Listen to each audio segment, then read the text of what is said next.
In 1992, it seemed that German engineers were a little bored just making cars. So Puma engineers invented the disc system. 2015, let's turn it on again.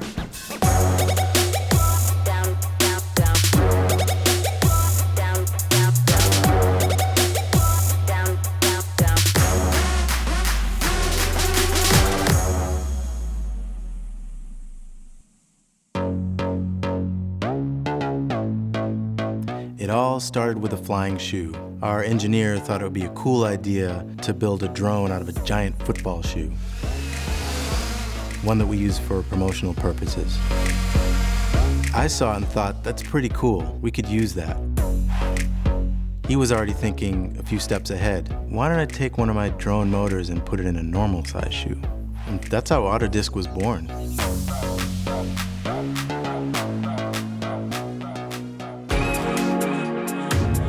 A shoe that closes and opens automatically without having to tie laces is something that excites everyone. And it's easy to think of that shoe as the future of shoes. But we were committed to creating it today, now. And not only that, but we wanted it to be simple. Press a button open, press a button close. It needed to be that simple. The easy part is dreaming what could be. The real work begins figuring out how to get it done.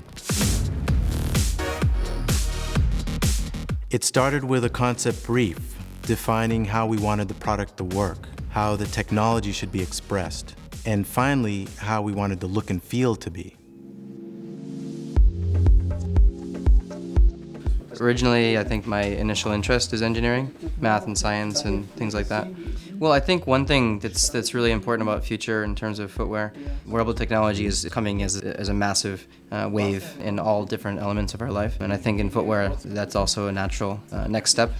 Puma invented alternative closure with the disc system. So that was kind of the core of where it comes from, where it started. We had this idea of reveal, conceal, the engine that's closing the shoe, and this is also where your hands will kind of interact with the device. At the same time, we began to engineer the motor and to build prototypes.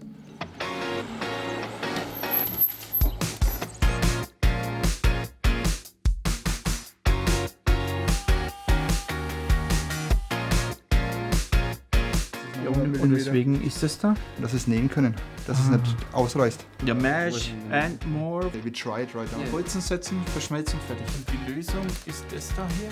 Then we had to figure out how to incorporate this rather complicated technology into a shoe in such a way that the factory could build it easily.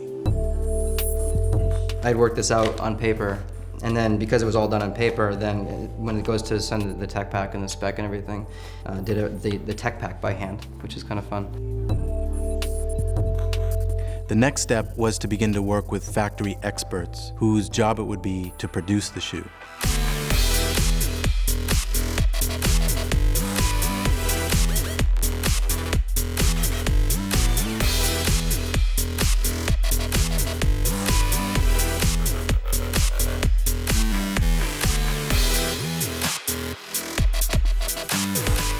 Finally, we had working prototypes, and the excitement when we saw the first shoes that worked, that was really a moment. Once we had the design details worked out, we had the motor developed, we went on to building a complete working shoe, a final concept prototype.